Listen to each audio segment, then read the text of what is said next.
कलाकार और शीशा। एम्मा अपनी कला के लिए जीती थी। रंग उसके शब्द थे, तूलिका उसकी आवाज। वो अपनी पूरी आत्मा कैनवस पर उड़ेल देती थी, अनदेखी दुनिया बनाती थी। लेकिन उसकी खुद की दुनिया छोटी सी लगती थी, घुटन भरी। उसे प्रेरणा की तलाश थी, एक चिंगारी जो उसकी कल्पना को जगा दे। यह एक शीशा था, उसका सुंदर फ्रेम समय के साथ धूमिल हो गया था।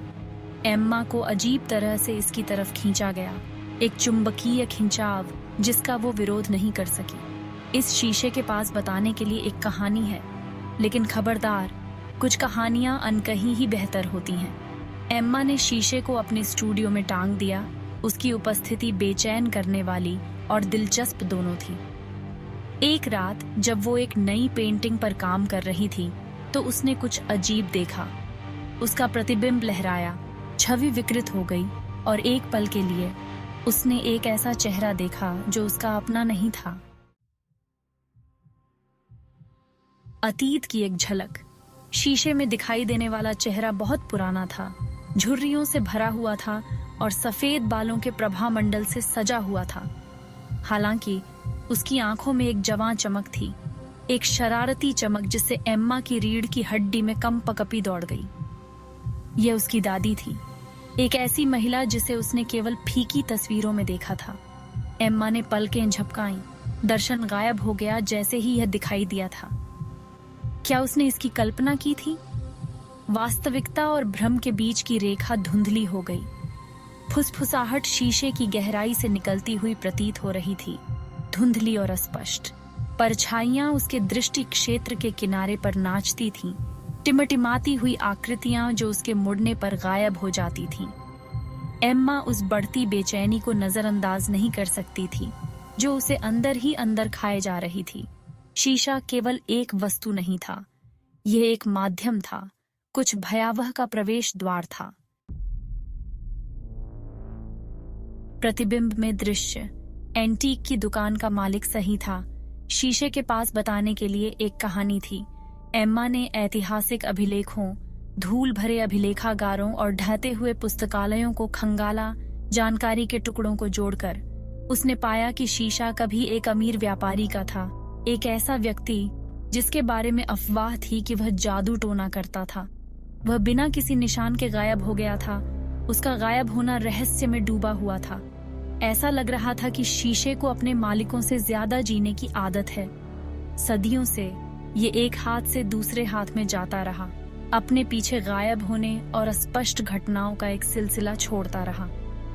एम्मा ने डर के बढ़ते हुए एहसास के साथ महसूस किया कि वह एक खतरनाक खेल में फंस गई है, जिसे वह नहीं जानती कि कैसे जीतना है। फुसफुसाहट तेज होती गई, परछाइयां बोल्ड होती गईं। एक रात शीशा जीवन में झिलमिला उठा। एक सपने से सीधे एक दृश्य का खुलासा हुआ। रहस्यों का खुलासा। चेहरा अजीबोगरीब था, मानवीय चरतौफ का एक भयावह मजाक। उसकी आंखें जलते हुए अंगारों की तरह सीधे एम्मा को घूर रही थीं, जिससे उसके शरीर में दहशत की लहर दौड़ गई। वह पीछे हट गई, एक कैनवास पर गिर गई। अचानक सन्नाटे में गड़गड़ाहट गूंज उठी। शीशे में दिखाई देने वाला चेहरा गायब हो गया।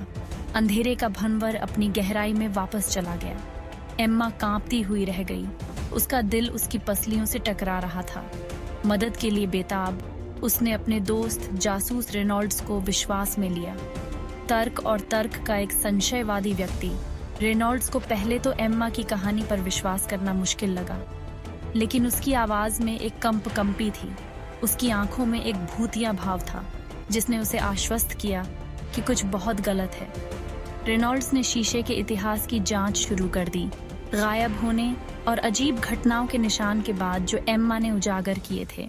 एम्मा की मदद करने के लिए दृढ़ संकल्पित रेनॉल्ड्स एक अपसामान्य अन्वेषक डॉ लुइस को लाए। डॉ लुइस, हमें आपकी विशेषज्ञता की आवश्यकता है। यह शीशा, यह सिर्फ एक पुरानी वस्तु नहीं है। यह शीशा एक जेल है, एक बर्तन है जिसमें एक शक्तिशाली इकाई है। यह भय पर भोजन करता है, लेकिन शैडो फिगर के दूसरे प्लान थे। इकाई मजबूत होती गई, इसका प्रभाव और अधिक व्यापक होता गया। परछाइयां खतरनाक शख्सियतों में बदल गई, जो एम्मा के हर कदम पर उसका पीछा करती थी। मैं इसे और सहन नहीं कर सकती। हमें जल्दी से काम करने की जरूरत है। छाया आकृति के साथ अंतिम टकराव के लिए मंच तैयार किया गया था। एक रात जैसे ही एम्मा डर के मारे लकवाग्रस्त होकर शीशे के सामने खड़ी हुई, उसने कुछ भयानक देखा। उसका प्रतिबिंब तो रह गया, लेकिन उसके पीछे का कमरा गायब हो गया। वह फंस गई थी, दर्पण की गहराई में खींची गई थी। वास्तविक दुनिया दूर हो रही थी। अरे नहीं, ऐसा नहीं हो सकता। उसके माध्यम से दहशत फैल गई, क्योंकि उसे भयावह सच्चाई का एहसास हुआ। छाया आकृति अब केवल निरीक्षण करने से संतुष्ट नहीं थी, ये उसके लिए आ रहा था। दर्पण के भीतर की दुनिया उसकी अपनी दुनिया का एक विकृत प्रतिबिंब थी, जो छाया आकृति के द्वेष से मुड़ और भ्रष्ट थी। हवा में भय व्याप्त था। सन्नाटा केवल उसके अपने उन्मत्त दिल की धड़कन की गूंज से टूट रहा था। वह परछाइयों और फुसफुसाहट की एक भूल भुलैया में खो गई थी। कहीं भी बाहर निकलने का रास्ता नहीं दिख रहा था। मदद! कोई तो मेरी मदद करो! इस बीच वास्तविक दुनिया में रेनॉल्ड्स और डॉ लुइस डरावनी निगाहों से देख रहे थे, क्योंकि एम्मा उनकी आंखों के सामने गायब हो गई। उसकी छवि को छाया आकृति के अजीबोगरीब दृश्य से बदल दिया गया। डॉ लुइस के प्राचीन अनुष्ठानों के ज्ञान और रेनॉल्ड्स के अटूट दृढ़ संकल्प से लैस होकर उन्होंने छाया आकृति का सामना करने और दर्पण की पकड़ को तोड़ने के लिए एक योजना तैयार की। डॉ लुइस ने मोमबत्तियां जलाईं। उनकी टिमटिमाती लपटों ने दीवारों पर भयानक परछाई डाली। हमें सावधान रहना होगा। वह एक ऐसी भाषा में जप करने लगा जो प्राचीन और शक्तिशाली दोनों थी। दर्पण एक भयानक रोशनी से धड़क रहा था। छाया आकृति की छवि बड़ी होती जा रही थी। उसकी आंखें द्वेषपूर्ण इरादे से जल रही थीं। पीछे हटो, तुम जो भी हो। रेनॉल्ड्स अपना हाथ अपनी बंदूक के ऊपर मंडराते हुए दर्पण के सामने रक्षात्मक रूप से खड़ा था। नहीं, कृपया मेरी मदद करें। अचानक हवा में एक रक्त जमा देने वाली चीख गूंज उठी। ये एम्मा थी। उसकी आवाज दर्पण के भीतर से गूंज रही थी। उसे बचाने के लिए कुछ करना था, कुछ भी। अंतिम लड़ाई शुरू हो चुकी थी। एड्रेनालाइन के एक उछाल के साथ रेनॉल्ड्स ने दर्पण की ओर झपट्टा मारा। उसकी मुट्ठी कांच की सतह से जुड़ गई। प्रभाव पूरे कमरे में गूंज उठा। ध्वनि दर्पण की गहराई में तेज हो गई। दरारें कांच के आर पार मकड़ी के जाले की तरह फैल गईं। छाया आकृति की छवि विकृत हो गई। उसकी गुस्से की चीख पूरे कमरे में गूंज उठी। डॉ लुइस का जप एक बुखार पिच पर पहुंच गया। हवा ऊर्जा से छटक रही थी। मोमबत्तियों से प्रकाश निकला। दर्पण पर एकाग्र हुआ।